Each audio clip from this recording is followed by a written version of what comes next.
الحمدللہ رب العالمین والصلاة والسلام علی خاتم النبیین اما بعد فاعوذ باللہ من الشیطان الرجیم بسم اللہ الرحمن الرحیم۔ میٹھے اور پیارے اسلام بھائیوں، نماز جنازہ میں شرکت کرنے کا بڑا اجر و ثواب ہے۔ اللہ پاک قرآن پاک میں ارشاد فرمایا، وَلَا تُصَلِّ عَلَىٰ أَحَدٍ مِّنْهُمْ مَاتَ أَبَدًا وَلَا تَقُمْ عَلَىٰ قَبْرِهِ إِنَّهُمْ كَفَرُوا بِاللَّهِ وَرَسُولِهِ وَمَاتُوا وَهُمْ فَاسِقُونَ۔ ترجمہ کنز ایمان۔ اور ان میں سے کسی کی میت پر کبھی نماز نہ پڑھنا اور نہ اس کی قبر پر کھڑے ہونا، بے شک وہ اللہ و رسول سے منکر ہوئے اور فسق ہی میں مر گئے۔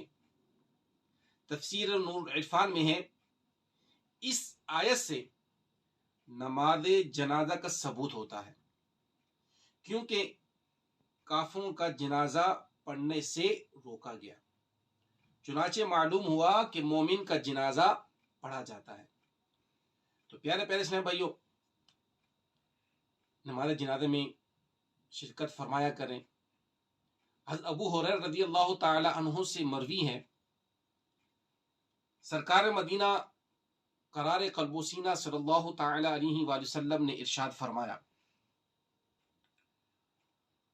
جو شخص ایمان کا تقاضا سمجھ کر اور حصول ثواب کی نیت سے اپنے گھر سے جنازے کے ساتھ چلے، نماز جنازہ پڑھیں اور دفن ہونے تک جنازے کے ساتھ رہیں، اس کے لیے 2 قرات ثواب ہے، اور قرات احد پہاڑ کے برابر ہیں۔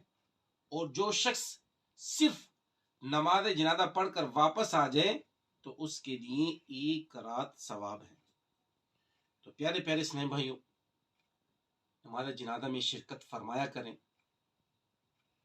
اس کی بے شمار برکتیں ہیں۔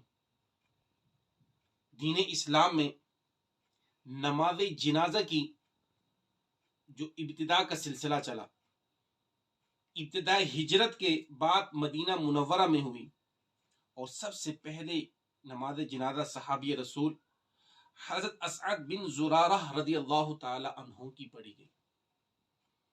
تو پیارے اسلام بھائیوں، ہمیں اپنے مسلمان بھائیوں کی جنازے میں شرکت کرنی چاہیے، ان کے جنازے میں ہمیں ساتھ چلنا چاہیے، نماز جنازہ ادا کرنا چاہیے۔